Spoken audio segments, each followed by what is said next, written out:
This session is about bullying in the workplace. How do we manage bullying in the workplace? Indeed, I call it the dark side of human resources management.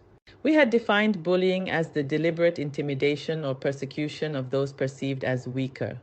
We had also said that bullying occurs in any context where humans interact. Hence, the workplace cannot be exempted. How can we identify bullying in the workplace? There are 3 elements that must all be fulfilled if the behavior complained of is to constitute a pattern of bullying. Workplace behavior that is repeated, inappropriate, and undermines the dignity of the employee at work will constitute bullying. The following will normally not constitute bullying in the workplace. These include performance management processes, differences of opinion, constructive feedback, workplace conflict, etc.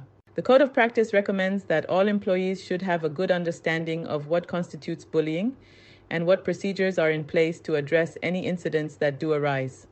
Compliance with this recommendation can be achieved through the drafting of robust anti-bullying policies and procedures that are communicated to employees when they start employment and throughout their time with your organization as the policies and procedures are reviewed.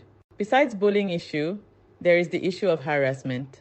Both of them could come under the same policy, but they are 2 distinct issues. According to Advisory, Conciliation and Arbitration Service, United Kingdom, harassment is defined as unwanted conduct that violates people's dignity or creates an intimidating, hostile, degrading, humiliating, or offensive environment. Harassment is covered in law by acts such as the Sex Discrimination Act, the Race Relations Act, the Disability Discrimination Act, and the Criminal Justice and Public Order Act, as well as the laws of common assault. Whilst a once-off incident of disrespectful behavior may be considered harassment, if the victim can establish that the abuse is linked to one of the 9 protected characteristics, which are gender, civil status, family status, sexual orientation, religion, age, race, and membership of the traveler community, as mentioned above, repeated subtle offensive behavior will constitute bullying. People who bully and those who are guilty of harassing their colleagues tend to operate in different ways. Bullies are often devious, operating out of sight of witnesses, and engaging methods which, when viewed in isolation, can seem fairly harmless.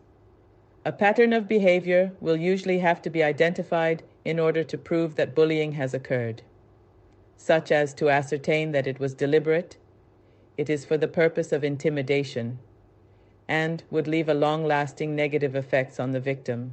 On the other hand, an employee who is guilty of harassment will use individual difference such as the gender as a means of victimizing others.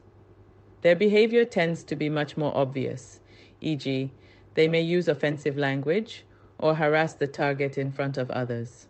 Harassment is, therefore, often easier to identify and confront. What can you do as an employer to prevent bullying in the workplace? An employer should provide the appropriate training to all staff first on their induction and regularly throughout their employment. Training will also let staff know what they should do if they are either the victim of bullying or suspect a colleague is being bullied. Clear policies together with ongoing training will ensure your workplace is prepared to resolve any conflict that arises and that there are procedures in place to manage offensive behavior in a fair and consistent manner.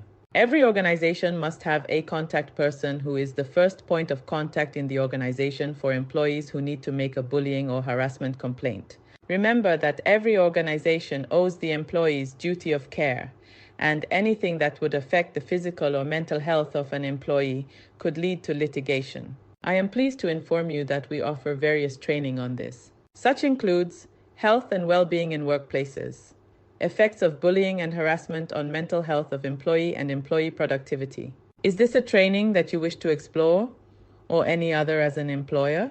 Kindly call or WhatsApp +234 903733 0934. We offer both on-site and virtual training.